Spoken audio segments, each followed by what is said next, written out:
जय हिंद साथियों, welcome to self study classes with Sumit Jain YouTube channel में आप सभी का स्वागत है। दोस्तों, हिंदी साहित्य टॉप 1000 प्रश्नों की ये टेस्ट सीरीज चल रही है। इसी में हमारा एक अगला वीडियो है। इसके जो आगे वाले वीडियो हैं वो जरूर देखेंगे। ठीक है, पूरा वीडियो आपको जरूर देख लेना है और ये अगर पूरी सीरीज आपने देख ली तो हिंदी साहित्य आपकी स्ट्रांग हो जाएगी। ठीक है, वीडियो को लाइक करना है, चैनल को सब्सक्राइब करके बेल आइकन को दबाना है और ऑल पर क्लिक करना है। ठीक है, फेसबुक से जुड़ने के लिए आप सुमित जैन सर्च करेंगे, इंस्टाग्राम में जुड़ने के लिए आप Sumit Jain self study search करेंगे और टेलीग्राम में जुड़ने के लिए टेलीग्राम ऐप डाउनलोड करके उसमें सर्च करेंगे IAS स्टडी ट्रैक और ज्वाइन हो जाएंगे। ठीक है, पूरा वीडियो देखें। स्टार्ट करते हैं आज का वीडियो। दुख सबको मांझता है, किस कवि का कथन है? 281 का आंसर बताना है आपको कि दुख सबको मांझता है किस कवि का कथन है। अज्ञेय का, जयशंकर प्रसाद का, रामधारी सिंह दिनकर या फिर महादेवी वर्मा का।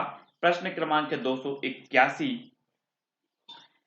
तब आपका बिल्कुल सही आंसर क्या हो जाएगा? दुख सबको मांझता है, ये जो कथन है ये अज्ञेय का कथन। अज्ञेय यानी कि जो विकल्प नंबर आ है वो यहां पर सही हो जाए, अज्ञेय साहब का। ठीक है, अगला है हल्दी घाटी किसकी रचना है? हल्दी घाटी किसकी रचना कई बार पूछी गई। माखनलाल चतुर्वेदी, सुमित्रा कुमारी चौहान, श्याम नारायण पांडे या फिर सोहनलाल द्विवेदी। तो 282 का आंसर बताना, हल्दी घाटी की रचनाकार कौन है?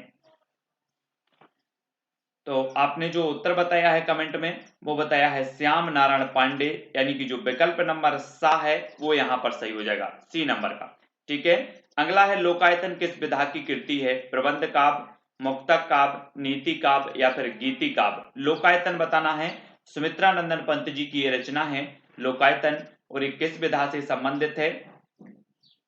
तब आपका बिल्कुल सही आंसर होगा लोकायतन है दोस्तों प्रबंध काव्य, यानी कि जो विकल्प नंबर आ है वो इसका सही हो जाएगा। ठीक है, लोकायतन महापंत जी का महाकाव्य है। ठीक है, तो ये प्रबंध काव्य यहां पर सही हो जाएगा। अगला है मैं करूंगा सुखी, मैंने जीवन की धज्जियां उड़ाई हैं, है ना, सॉरी, मैं मरूंगा सुखी, मैंने जीवन की धज्जियां उड़ाई हैं। पंक्तियां किस कवि की हैं?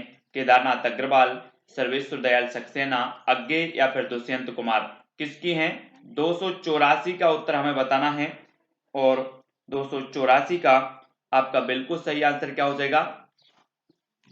उत्तर होगा दोस्तों अज्ञेय। अज्ञेय यानी कि जो विकल्प नंबर आपका सी है वो सही हो जाएगा यहां पर। अगला है अज्ञेय द्वारा संपादित तार सप्तक श्रृंखला में कितने सप्तक प्रकाशित हुए? तार सप्तक श्रृंखला में कितने तार सप्तक प्रकाशित हुए? 5, 4, 3 या फिर 2। तो 285 का आंसर बताना है और 285 का आपका बिल्कुल सही आंसर क्या हो जाएगा? अज्ञेय द्वारा जो तार सप्तक प्रकाशित हुए इस श्रृंखला में 4 तार सप्तक प्रकाशित हुए और वा नंबर आपका बिल्कुल सही होगा। अगला है दोस्तों राहों के अन्वेषण की बात किसमें की गई है? तार सप्तक में, नई कविता में, नए पन्ने या फिर दूसरा तार सप्तक। आपको पता है कि अज्ञेय जी ने तार सप्तक के कवियों को राहों का अन्वेषी कहा, और ये राहों का अन्वेषण ये किसमें बात कही गई है? 286 का आंसर हमें यहां पर बताना है। तो एक कही गई है दोस्तों तार सप्तक में, यानी कि जो विकल्प नंबर आ है वो यहां पर सही होगा, आ नंबर का। अगला देख लेते हैं, हम दीवानों की क्या हस्ती, आज यहां कल वहां चले, ये किसकी पंक्तियां हैं?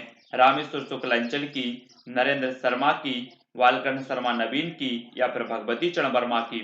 हम दीवानों की क्या हस्ती, आज यहां कल वहां चले, ये जो पंक्तियां हैं 287 का आपका बिल्कुल सही आंसर होगा भगवती चरण वर्मा, यानी कि जो डी नंबर है वो यहां पर डी नंबर सही हो जाएगा।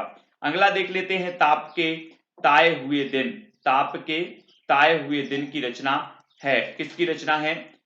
शमशेर बहादुर, नागार्जुन, त्रिलोचन या फिर रघुवीर सहाय की। ताप के ताए हुए दिन 288 का आंसर है यहां पर हमें बताना है।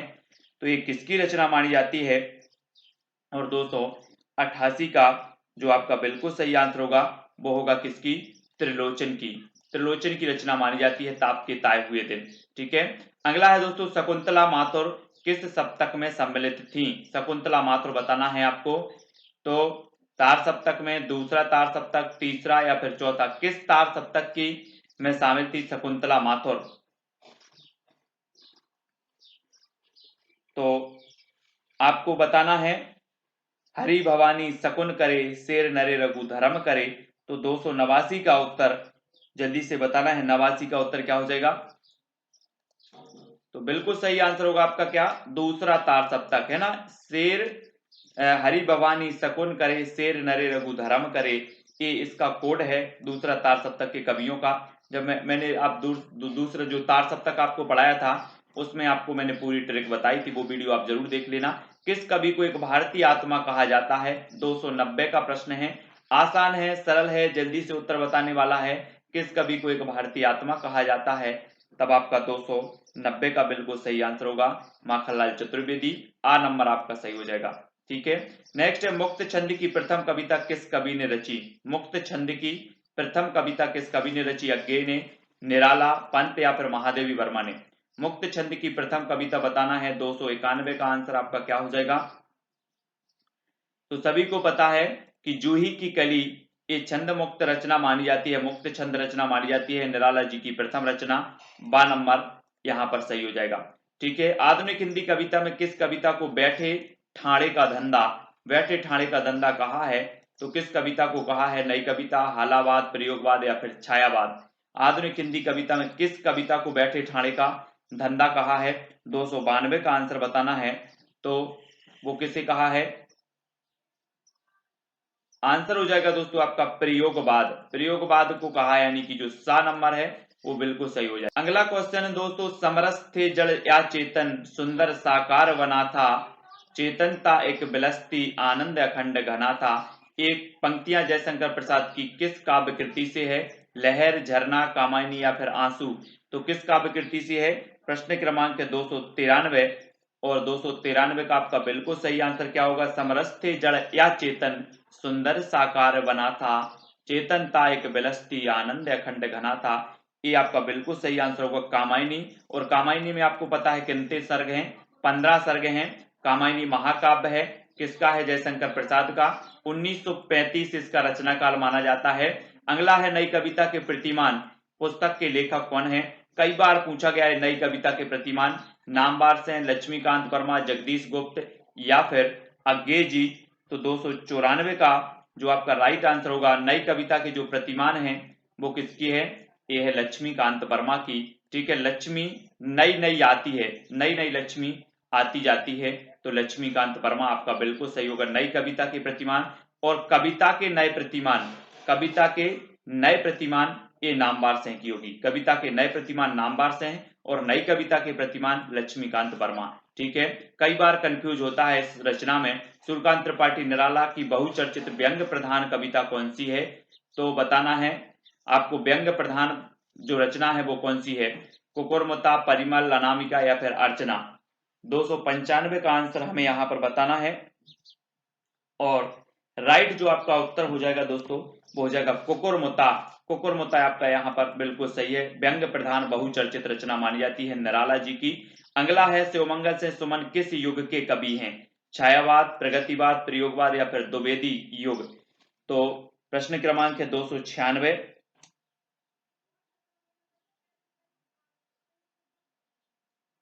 और राइट आंसर हो जाएगा आपका प्रगतिवाद। प्रगतिवाद यानी कि जो बी नंबर है वो सही होगा यहाँ पर। नेक्स्ट है, हेमतांगड़ी किसकी रचना है? सुमित्रानंदन पंत की, माखनलाल चतुर्वेदी, रामनरेश त्रिपाठी, बालकर्ण शर्मा नवीन? तो हेमतांगड़ी के रचनाकार कौन है? 297 का आंसर यहाँ पर हमें बताना है। तो आपका बिल्कुल सही आंसर होगा हेमतरंगिणी, है ना? ये रचना है किसकी? माखनलाल चतुर्वेदी। और बा नंबर यहाँ पर करेक्ट आंसर होगा। हालावाद का प्रवर्तक किसे माना जाता है? रामेश्वर शुक्ल अंचल को, हरिवंश राय बच्चन को, नरेंद्र शर्मा या फिर हरिकृष्ण प्रेमी को? हालावाद का प्रवर्तक बताना है हमें। 298 का उत्तर क्या हो जाएगा यहाँ पर? तब आपका बिल्कुल सही आंसर होगा दोस्तों हरिवंश राय बच्चन हालावाद के प्रवर्तक माने जाते हैं। ठीक है, कविता के क्षेत्र में आधुनिक मीरा किसे कहा जाता है? कीर्ति चौधरी, शकुंतला माथुर, महादेवी वर्मा या फिर स्नेहमयी चौधरी? तो 299 का आंसर बताना है और आपका बिल्कुल जो राइट आंसर होगा वो क्या होगा? महादेवी वर्मा को आधुनिक मीरा के नाम से जाना जाता है। नेक्स्ट प्रश्न आपको बताना है दोस्तों कि निम्नलिखित कहानियों में से हिंदी की पहली कहानी की चर्चा में किस कहानी की गणना नहीं की जाती? तो किसकी नहीं की जाती? इंदुमती, 11 वर्ष का समय, रानी केतकी की कहानी या कानों में कंगना? प्रश्न क्रमांक 300 को आंसर बताना है। तब आपका बिल्कुल सही आंसर होगा कानों में कंगना। ठीक है, कानों में कंगना, डी नंबर आपका सही हो जाएगा। अगला है दोस्तों, आचार्य रामचंद्र शुक्ल की कहानी 11 वर्ष का समय पहले किस पत्रिका में प्रकाशित हुई थी? 301 का उत्तर बताना है। चांद में, सरस्वती में, माधुरी में या कवि वचन सुधा में? आचार्य रामचंद्र शुक्ल की कहानी 11 वर्ष का समय पहले किस पत्रिका में प्रकाशित हुई थी? और प्रश्न क्रमांक 301 का उत्तर हो जाएगा वी, यानी कि सरस्वती पत्रिका में। ठीक है, सरस्वती पत्रिका। अगला है दोस्तों, आधुनिक हिंदी को प्रथम मौलिक कहानी लेखिका किसे माना जाता है? आधुनिक हिंदी की प्रथम मौलिक कहानी लेखिका किसे माना जाता है? प्रश्न क्रमांक 302, बंग महिला को, उषा देवी मित्र को, होम देवी को या फिर तारा पांडे को आधुनिक हिंदी की प्रथम मौलिक कहानी लेखिका माना जाता है? तो वो माना जाता है वंग महिला, यानी कि जो विकल्प नंबर आ है वो यहाँ पर सही होगा। ठीक है, हिंदी कहानी में यथार्थवादी परंपरा की नींव किसने डाली? यथार्थवादी परंपरा की बताना, यशपाल, जैनेन्द्र कुमार, प्रेमचंद या फिर भीष्म साहनी ने हिंदी कहानी में यथार्थवाद परंपरा की जो नींव डाली वो किसने डाली? प्रश्न क्रमांक है 303 और 303 का आपका बिल्कुल सही आंसर होगा प्रेमचंद, यानी कि जो सा नंबर है वो आपका यहाँ पर सही होगा। अगला क्वेश्चन देख लेते हैं दोस्तों, ताई कहानी का लेखक कौन है? ताई कहानी का लेखक यहाँ पर बताना है। तब आपका राइट आंसर क्या हो जाएगा? ताई कहानी के लेखक कौन है? सुदर्शन, आचार्य चतुर्सेन, विश्वम्बर नाथ शर्मा कौशिक या फिर विनोद शंकर व्यास? ताई कहानी के बताना है। प्रश्न क्रमांक है 304 और 304 का उत्तर आपका बिल्कुल सही होगा। ताई कहानी के लेखक हैं विश्वम्बर नाथ शर्मा कौशिक। ठीक है, सा नंबर आपका सही होगा। अगला है दोस्तों, मानसरोवर नामक पुस्तक के विभिन्न खंडों में किस साहित्यकार की कहानियां संकलित है? मानसरोवर नामक पुस्तक के विभिन्न खंडों में बताना है। प्रश्न क्रमांक 305 और 305 का उत्तर बताना, जयशंकर प्रसाद, प्रेमचंद, भगवती चरण वर्मा या पांडे वेचन शर्मा उग्र?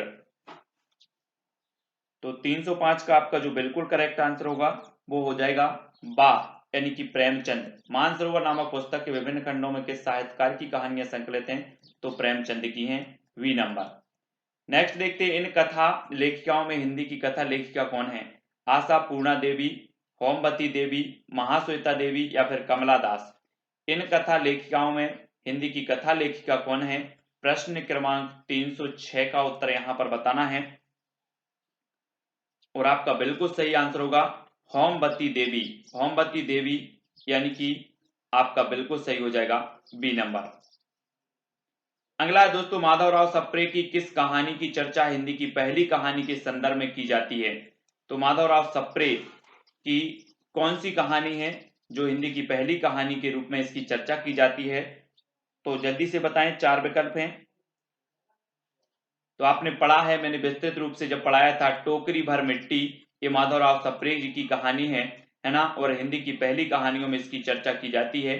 तो आ नंबर आपका बिल्कुल सही होगा। अगला है दोस्तों, निम्नलिखित पंक्तियां जयशंकर प्रसाद की किस कहानी की प्रारंभिक पंक्तियां हैं? तो बंदी क्या है सोने दो, मुक्त होना चाहते हो अभी नहीं, निद्रा खुलने पर चुप रहो। तो ये पंक्ति जो है किस कहानी की है आपको बताना है। पुरस्कार, आंधी, इंद्रजाल या फिर आकाशदीप, किसकी हैं? तो आपका राइट आंसर बताना है 308 का उत्तर, और आपका बिल्कुल सही आंसर होगा आकाशदीप। आकाशदीप, यानी कि जो जयशंकर प्रसाद की रचना है आकाशदीप, और इसकी ये पंक्ति है कि बंदी क्या है सोने दो, मुक्त होना चाहते हो अभी नहीं, निद्रा खुलने पर। ठीक है, ये है। इन कहानियों में प्रेमचंद की कहानी कौन सी है? पत्नी, सुखमय जीवन, ठाकुर का कुआं या फिर खेल? तो उत्तर आपका क्या हो जाएगा? प्रेमचंद की कहानी कौन सी है? तो राइट आंसर है आपका ठाकुर का कुआं, यानी कि जो सा नंबर है वो बिल्कुल यहाँ पर राइट होगा। अगला है दोस्तों, चंद्रधर शर्मा गुलेरी ने कितनी कहानियां लिखी? 3, 4, 10 या फिर 1? चंद्रधर शर्मा गुलेरी जो हैं, कहा जाता है कि ऐसा कौन सा कवि है जिसने मात्र 3 कहानियां लिखी और हिंदी साहित्य में प्रसिद्ध हो गया? वो कवि कौन सा है? वो कवि है चंद्रधर शर्मा गुलेरी। ठीक है, इन्होंने मात्र 3 कहानियां लिखी। ठीक है, ये याद रख लेना है, बुद्धू का कांटा, सुखमय जीवन और उसने कहा था, ये 3 इनकी कहानियां हैं और ये हिंदी साहित्य में प्रसिद्ध हो गए। गुलेरी साहब, हिंदी कहानी का प्रारंभिक रूप किसमें मिलता है? 84 वैष्णव की वार्ता में, सरस्वती में, बामा मनोरंजन में, या फिर कथा कुसुम कलिका में। तो हिंदी कहानी का प्रारंभिक रूप किसमें मिलता है? प्रश्न क्रमांक 311, और 311 का आपका उत्तर हो जाएगा 84 वैष्णव की वार्ता, यानी कि जो आ नंबर है वो यहाँ पर राइट आंसर होगा। अगला है, किस पत्रिका ने हिंदी कहानी के प्रचार प्रसार में महत्वपूर्ण भूमिका निभाई? तो किस पत्रिका ने निभाई? सरस्वती ने, चांद, माधुरी, या फिर प्रभा ने? 312 का आंसर बताना है। तो आपको पता होगा कि सरस्वती पत्रिका के जो संस्थापक थे वो कौन थे? चिंतामणि घोष। ठीक है, चिंतामणि घोष थे। श्याम सुंदर इसके प्रथम संपादक थे। 1903 में सरस्वती पत्रिका के जो संपादक बने वो बने महावीर प्रसाद द्विवेदी, और 1920 तक ये सरस्वती पत्रिका के संपादक बने रहे। ठीक है, तो हिंदी की जो प्रचार प्रसार में, हिंदी कहानी के प्रचार प्रसार में जो महत्वपूर्ण भूमिका निभाई वो सरस्वती पत्रिका ने निभाई। ठीक है, चंद्रधर शर्मा गुलेरी की किस कहानी को कहानी कला की दृष्टि से मील का पत्थर माना जाता है? उसने कहा था सुखमय जीवन, बुद्धू का कांटा, या इनमें से कोई नहीं। आपको पता है दोस्तों, ये फ्लैशबैक शैली में लिखी गई रचना है, उसने कहा था। और ये आपको बताना है कि कहानी कला की दृष्टि से मील का पत्थर माना गया, तो किसे माना गया? प्रश्न क्रमांक 313 का आंसर बताना है, और राइट आंसर जो आपका हो जाएगा वो हो जाएगा उसने कहा था, आ नंबर। ठीक है, ये तीनों रचनाएं, ये तीनों कहानियां उसने कहा था, सुखमय जीवन और बुद्धू का कांटा, ये तीनों रचनाएं गुलेरी साहब की हैं। ठीक है, प्रेमचंद की कहानियों का संग्रह मानसरोवर कितने भागों में प्रकाशित है? 4, 2, 8, या फिर 3? मानसरोवर में प्रेमचंद जी की कहानियों का ये संग्रह माना जाता है, लेकिन आपको बताना है कि कितने भागों में प्रकाशित है। प्रश्न क्रमांक 314, और 314 का आपका बिल्कुल सही आंसर होगा 8 भागों में, यानी कि जो सा नंबर है वो सही हो जाएगा। ठीक है, अगला है, जयशंकर प्रसाद की पहली कहानी कौन सी है? गुंडा, पुरस्कार, ममता, या फिर ग्राम? 315 का आपको उत्तर बताना है। जयशंकर प्रसाद की जो प्रथम कहानी मानी जाती है वो कौन सी मानी जाती है? तो जल्दी से कमेंट में लिखें आ, वा, सादा, और उत्तर हो जाएगा दा ग्राम। ठीक है, ग्राम आपका सही होगा। जयशंकर प्रसाद की पहली कहानी है ग्राम। नेक्स्ट, रानी केतकी की कहानी का लेखक कौन है? रानी केतकी की कहानी का लेखक बताना है किशोरीलाल गोस्वामी, इंसा अल्लाह खां, राधिका रमण प्रसाद सिंह, भारतेंदु हरिश्चंद्र। 316 का उत्तर, रानी केतकी की कहानी के जो रचयिता हैं वो है कौन? इंसा अल्लाह खां, यानी कि जो बी नंबर है वो यहाँ पर राइट होगा।